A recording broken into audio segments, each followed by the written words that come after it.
very delicate situation that they had with the PS3 where it cost them a little too much to make, and they're going to have to sell it at a loss to get, to actually get the demand there.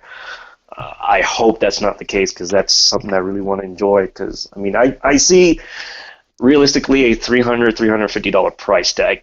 Yeah. That's going to shock a lot of people still because they buy PS4 for $400 at least right now, and then they see Morpheus and it's another $400. That's $1,000 right out the pocket, not including a game.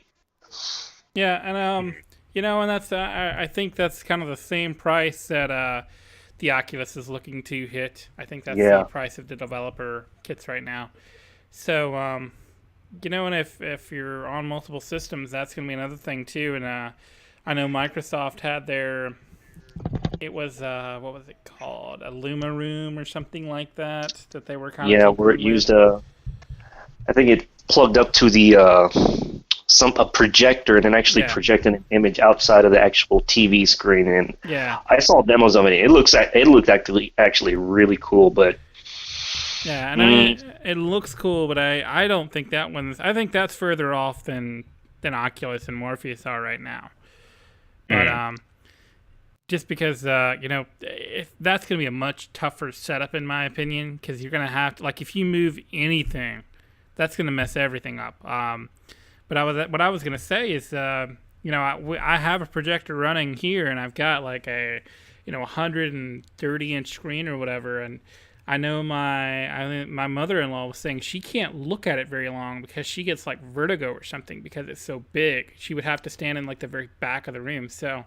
I would be curious. I have not had anybody else say that though, so it may just be something odd with her eyes or something like that. So I don't really know, but I would be curious. I'm going to be playing some more Grand Theft Auto 5, obviously, and I'll be curious to see if I have any of those weird motion issues when I'm doing all this crazy stuff in first person.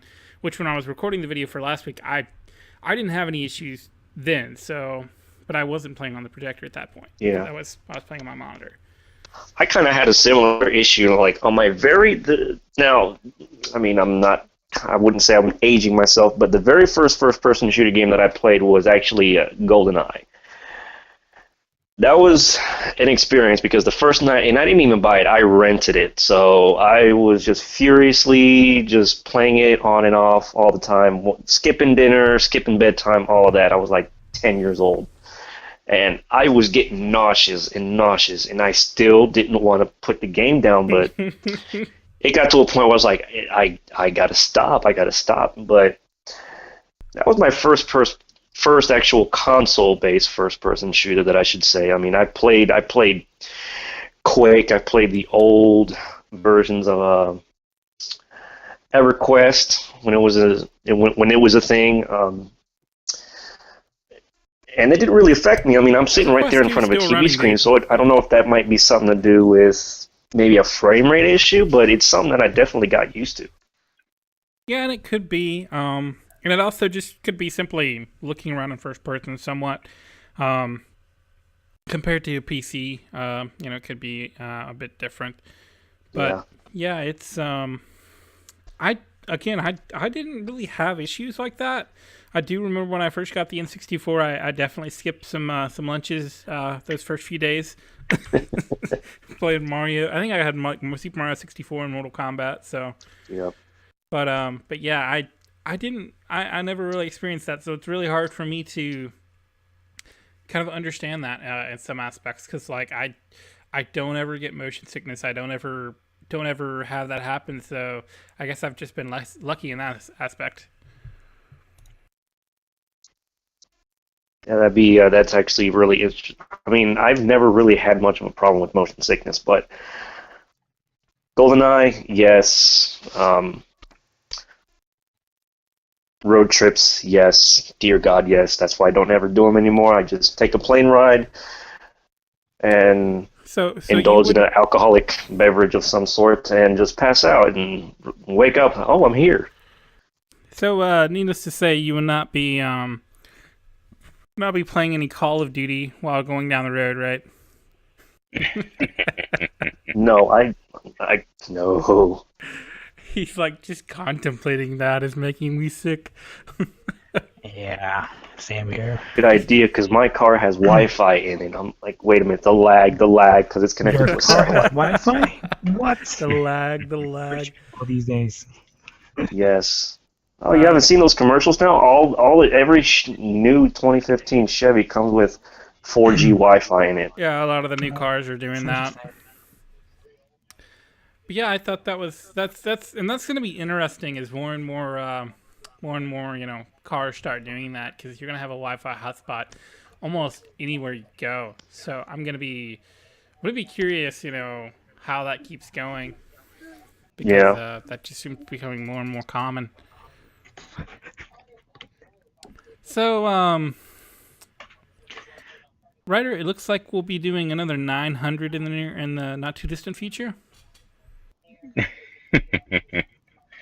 Oh, actually, we skipped one, but we'll come back to it. I'll move it down. But yeah, so another 900 next year. Another 900 next year. Yeah, Tony Hawk. Oh yes, that's right. Tony Hawk what? So apparently, no.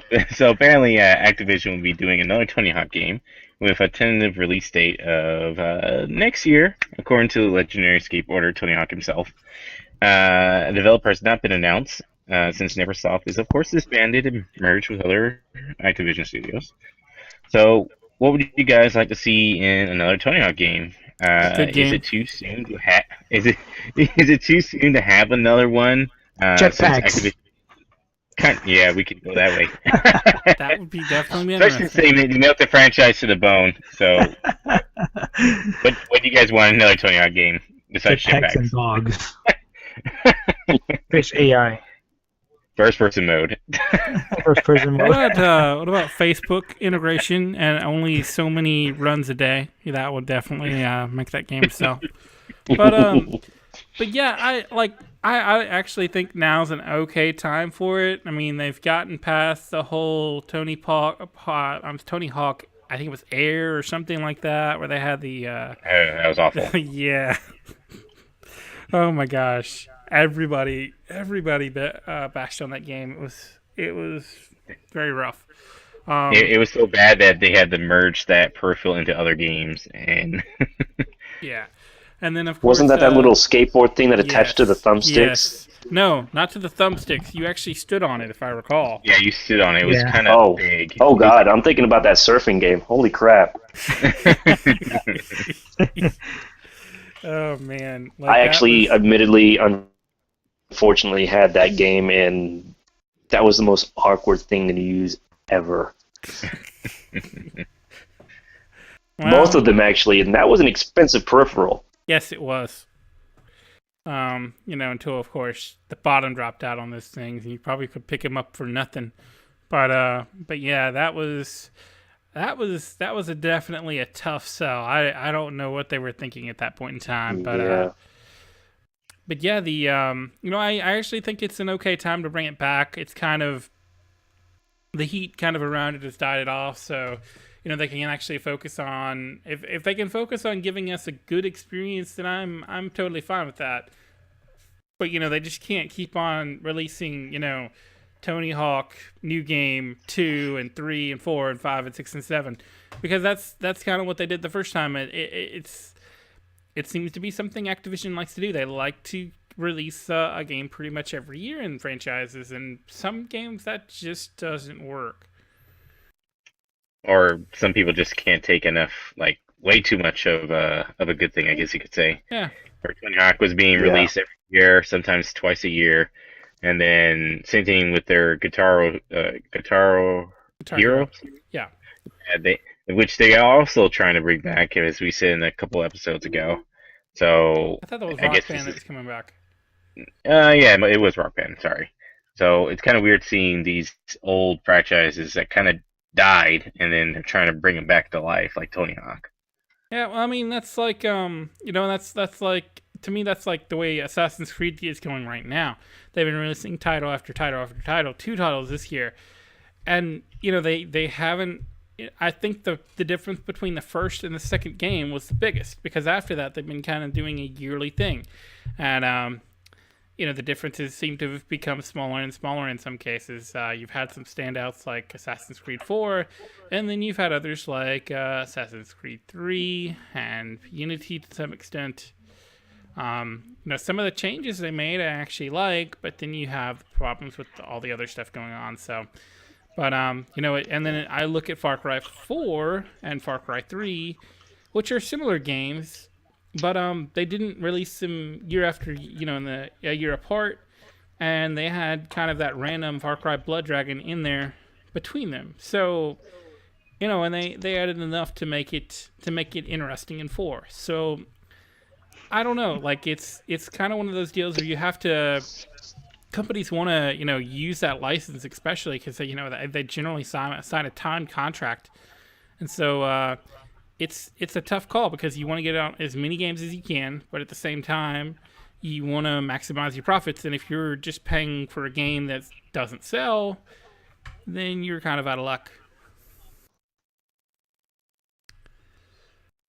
So. It's like our buddy Adam Boyes was trying to explain keys to Karat versus SharePlay. Yes. Let's see. Let's see. If I can get this correctly. I gotta pull this up. Just give me a second. So, Adam Boyce tries to explain the keys to Karat and the SharePlay differences when it comes to Far Cry 4, while both follow kind of the same thing where the second player can join your game for keys to Karat, which is a trial download, while SharePlay, of course, is a stream. SharePlay also lets you spectate or pass the controller for some the takeover, while Keys to Karat does neither.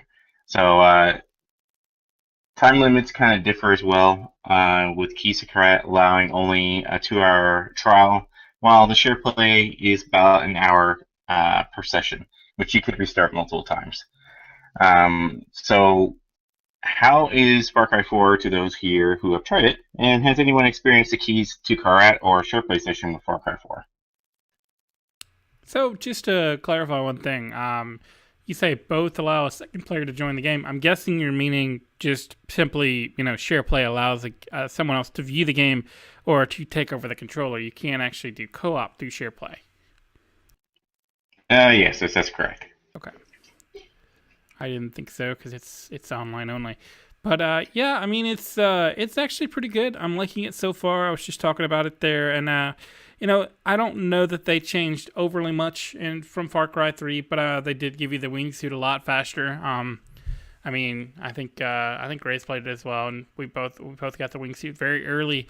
The grappling hook's a very nice addition. It makes and they've also changed up the landscape a whole lot. There's a lot more altitude differences in this game because of the wingsuit and the grappling hooks. So they really could focus more on hills, cliffs, all that kind of stuff. I felt like in the last game a lot of times you had these gently rolling hills. You didn't have so much in mountains and stuff like that. So but yeah, and they also have gyrocopters, which is very, very nice. It lets you really get a bird's eye view of everything and kind of maybe even plan your attack in some different ways. Yeah, the gyrocopter is actually my favorite way of getting around because that map is huge. Yes. It is, like, just looking at the, what's it called? Just the actual layout of the map, just a picture of it, it's like, oh, that doesn't look all that big. And then you get in the game, it's like, oh, crap, it's going to take me 15 minutes to get to the center. Yeah. I need to find a better way. Like, I think aside from the gyrocopter, my favorite vehicle in there was the hovercraft. I just randomly fell into a river, and I was like, I need to get out of here fast. And I was like, oh, look at that. Yeah, I don't think only bad part about the hovercraft is you can use it on land, of course, but there's not really much water aside from bigger rivers that you can go on. That was a little, Yeah. maybe not disappointing, but I was like, yeah, I wanted a little more. But yeah, you do get the wingsuit actually pretty early in the game. I think within the first 20 minutes, if you don't do that, beat the game in the first 15 minutes. A little Yeah. If you don't get Easter the egg that they alternate do. ending, yes. But yeah, I think it actually is literally once you complete the opening sequence, I think it is available to buy right away. Yeah. And I think it's fairly cheap. It's 25,000. That sounds like a lot, but I mean, refueling your Yeah, I ammo started off costs with that like much. 150,000. Yeah. So it's refilling your ammo can cost that much. So I mean, it's not much for an upgrade that stays with you the entire game. Yeah. I actually thought it was like a one-time use thing until I was like, I'm falling from my gyrocopter because it got too high and it stalled. Yeah. And then it said press L3 for wings, so I'm like, oh, it's reusable. Yes. Yes. And then I thought, oh, I'm an idiot. It's an actual suit that you wear. Duh. Yeah, it's not just the parachute at the end. Yeah. And so, I like the game. I'm actually... What? I'm sorry, go ahead, Ryder. No, I was just gonna say, have either of you tried the Keys Karat? Like, actually shared him? Because I think you guys have 10 each, don't you? Yeah, I think so. Yeah. Yeah, you do. I haven't even redeemed the code to get all 10 of them. Yeah, I wish more people bought the game. So we could, own people together, but Yeah. That's actually pretty interesting how they're wanting to do the co-op, which is, It's like, I mean, it confused me, and I'm still not clear on it whether, can you play co-op with another person that has Far Cry 4 and without using the keys to Karat, or do you actually need the keys to Karat to use with another person? Yes, you can. Anybody that has the game, you're fine. The keys to Karat are basically just a 2-hour demo for them to, I believe, try co-op with you. Yeah, it's like a 2-hour trial. Okay, gotcha. Yeah. Makes more sense. Yeah, and so like if you and I wanted to go in and play, we could play. The only thing I think you cannot do actually is story missions. I think you can go and take over outposts. You can get the towers. You can do all that other stuff. You just cannot do story missions. I believe is the way it works. So basically, think of Assassin's Creed Unity, and then think the opposite of that for co-op. Okay. I'm actually really interested in getting Unity as well. I mean, I just have so many games to play, though. I just picked up Far Cry 4. Yeah, so speaking of Unity, we have some before-mentioned issues, Ryder. What do you have for that? Boy. Assassin's Creed is so bug-ridden that their own forum came up with some workarounds for matchmaking co-op issues. Unable to get past certain areas, crashes and error codes, Helix credit issues, corrupted save data or lost progress, and a possible way to improve frame rate by removing the network cable or turning off the PS4's Wi-Fi. So, have you run into any of these issues, Mike? Since I think you're apparently the only one who owns it. So I was playing it. I think I kind of talked about this last week, but I was playing it a decent bit that first day, and I was fine up until a certain point where you had to go in a building as part of a story quest, and then it got really bad. It was almost unplayable because of how bad the frame rate got at this particular point in the game. And apparently it's a known spot because I mentioned that, and somebody else was like, "Oh yeah, you're talking about this," and I'm like, "Yeah, that's it." So yeah, that's definitely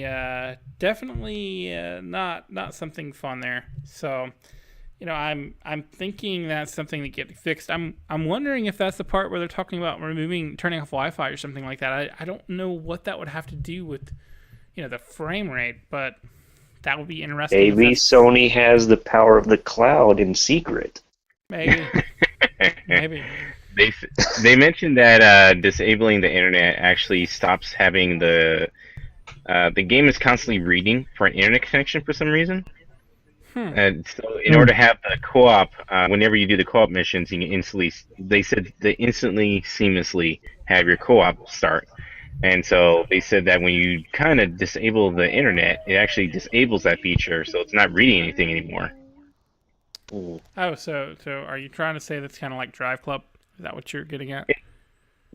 I guess you could say that, but it's like it actually allows more resources to be put into the game instead of being put into the reading format in order to find more players. They might want to work on that that update rate on that, because that sounds like they're using way too many resources to do that.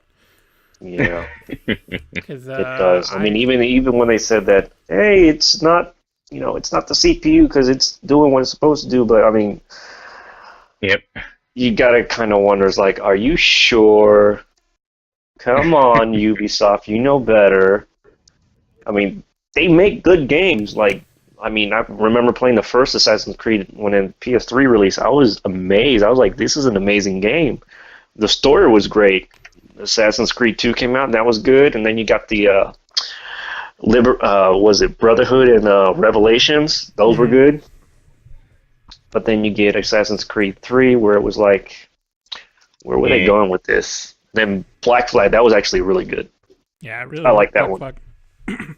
That was actually one of the first games I got when the PS4 launched, and I kind of was hooked on it. But I know me and Ryder kind of went different ways in completing the game. He spent most of the time hunting those ghost ships and clearing the map, and I played the story. Yeah. Yeah, I've done a little bit of everything in that game. Yeah, I like it. I guess I'm gonna, with all these issues. I mean, I know a lot of them are plaguing both the PS4 and the Xbox One, but I think I'm gonna have to wait until I hear about a fix, because I really like the Assassin's Creed series, and it's a shame. Yeah, and like I say, it's really kind of bad, because I mean, they have made some changes to the formula. Some of it's kind of subtle, some of it's a little more, a little more distinct. But like, you can't move bodies in this one, so you really have to be careful about who you're killing and where and all that kind of stuff. It was kind of an odd choice when I first found that out. I'm like, oh, that's different. But they've improved the stealth missions where you have to tail somebody. They usually have another way for those to work out, and so that's good, because those are always super annoying to play. I know there was one in Black Flag where you had to go through this almost like a swamp area on your boat and follow this other boat and their searchlights and all this other stuff. It was very annoying. I hated that mission, but they've actually improved some of that so that you have some alternate options.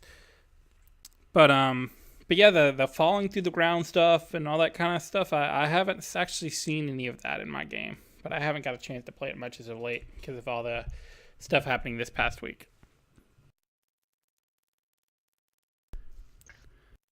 So it looks like we do have a community topic tonight. I don't know which one of you added this. I'm guessing Ryder.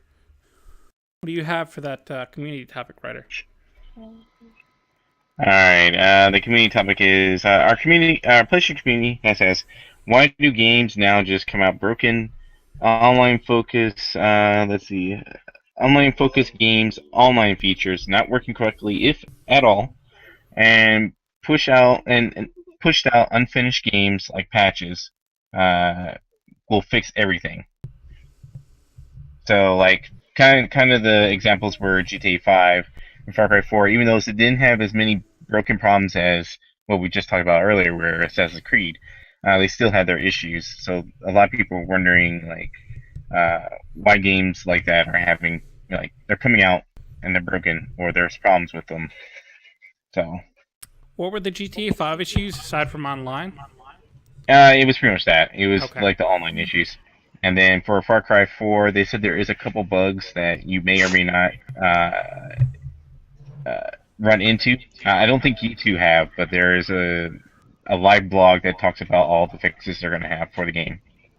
Yeah, I heard something about redemption problems, but I didn't hear anything about anything beyond that really as far as. Oh, I remember what it is. PS3, you couldn't actually play the game if you had the Far Cry 3 save. What? That's interesting. Yeah, so Thanks for playing. You can't play this new game now. Thanks for giving us your money for free, and now you're not going to play it. so stuff That's like funny. that. That's what I read online. Yeah, I like that one actually. I can kind of see not getting by just because it's like, why would you have a Far Cry 3 save loaded up on a dev kit? So I can kind of see that one happening just because it's so random. You're like, why would that affect anything? But every once in a while, that's when I was working tech support, every once in a while you'd find something and you're like, why would this affect this? There is no logical explanation, but for some reason it's doing it. And, sometimes that's just the way it goes. But, yeah, that's an interesting one I had not heard about. But, yeah, as far as GTA Online, Don't worry, guys. Day one patch. I got on fine at one point Saturday, I think it was, and then I got to play for a little bit. I was not actually in a game with anyone though, so I'm guessing that was part of the issues that were going on.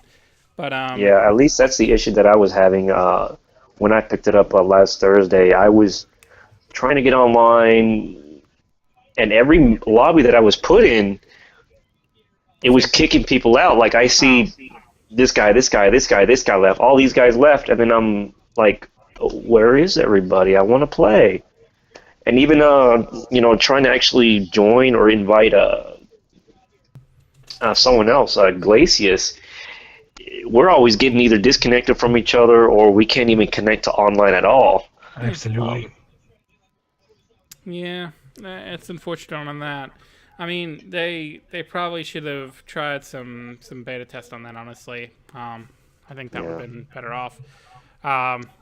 The Far Cry 4 problems, beyond, the redemption problems and stuff like that, I haven't really seen anything, but if it's a glitch or something like that, half the time, in a game like that, half the fun is finding out what you can break. That's, if you guys are familiar with, Johnny Luchador and whatnot, on back when he was on Destructoid for Twitch, they had a show around Red Dead Redemption and all the crazy stuff they could make the game do. And I just remember they found some glitch where they had a stagecoach and they were taking horses, and somehow you could glitch onto a stagecoach, and they had that stagecoach backed up to a house, and so they were putting all these horses on a roof. So you kept coming back. He kept coming back. He was going to, and one dude would go away, and they keep going back and forth, and he kept on just putting horse after horse after horse up there, and so you just had this roof that had I'm wanting to say it was 20 or 30 horses on it, just hanging out up there. And then of course they have the idea to throw dynamite on the roof after that, but Oh, that sounds like an awesome video I want to laugh at. yeah, it was it was pretty interesting. But yeah, that to me, that's part of the fun. After you, obviously, if it's something that kind of breaks the game or prevents you from progressing, that's kind of annoying. But if you've got something like that where it's just off the wall and you can do all this crazy stuff, then that's part of the fun of the game to me.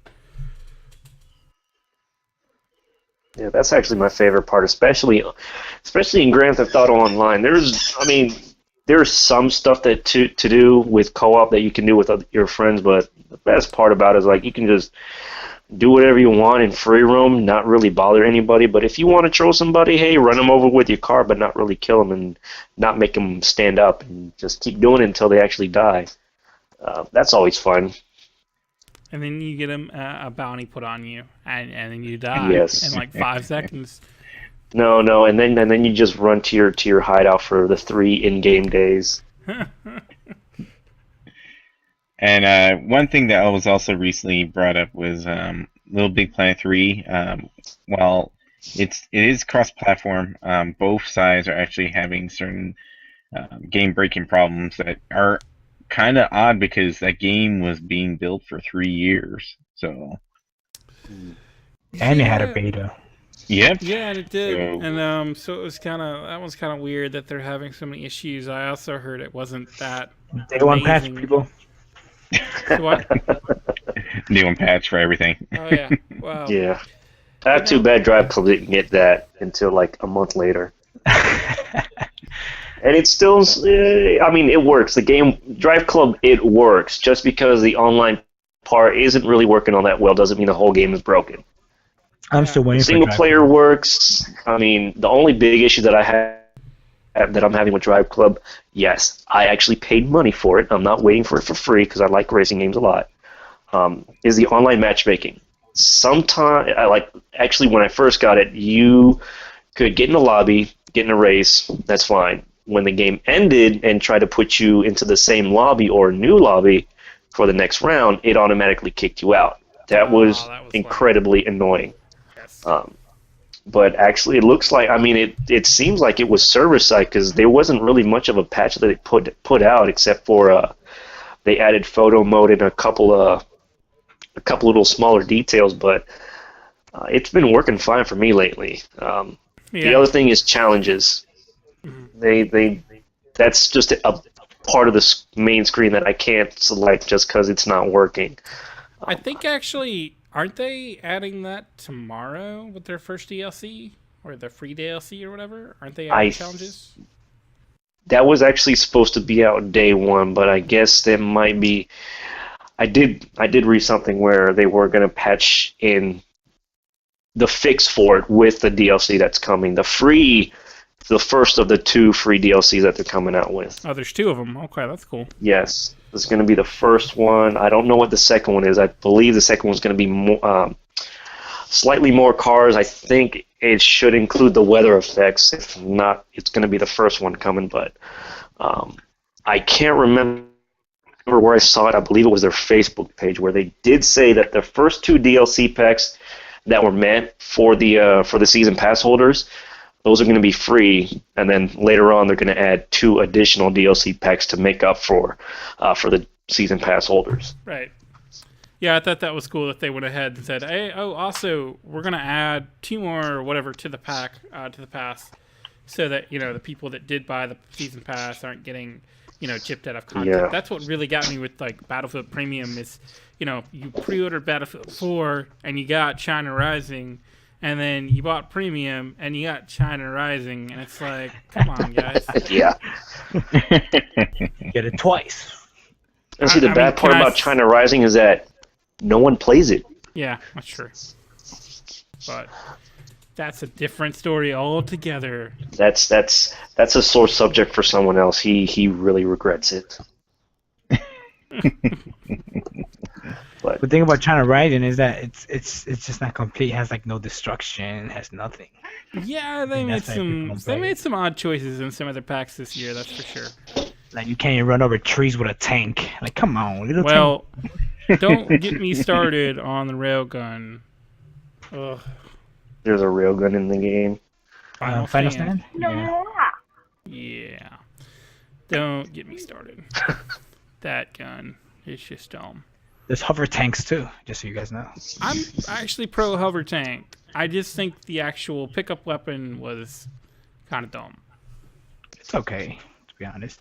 Limited ammo, slow reload. Yeah, that's like the only thing. And I'm playing on PC, and so Okay. you have private servers, and it's not like you're constantly joining almost full games, so it makes a difference. Yeah. So I'm thinking in a populated server it'd probably be fine, but if you're playing like 4-on-4 or something, it's just stupid. Oh yeah. I can imagine. Popular servers, those people don't last long. Exactly. But unless you guys have anything else, I think we're done for tonight. All right, cool. Ryder, see you on GTA 5. Yeah. Ryder's got to platinum that next. All right. Oh God, He'll be I talking- haven't even platinum GTA 5 on PS3. That's He'll be talking about this You in are a episode trooper. 128 about how he's still trying to platinum that game. God. I think I gave up trying to platinum it. Then I bought it on PS4. I was like, I think I made a huge mistake. Let's try to platinum this again. Yeah, so have a good one, guys, and we'll see you maybe next week. Actually, I'm not sure there's going to be that much news because, you know, video game publishers and all that are going to be taking Thursday and Friday off, so we may skip next week and relaunch back with the PlayStation experience coming up after that. Yep. Oh, yes. But have a good one, guys. See you. See ya. Happy Thanksgiving. Happy Thanksgiving, Happy everybody. Thanksgiving. Time to tell her to go.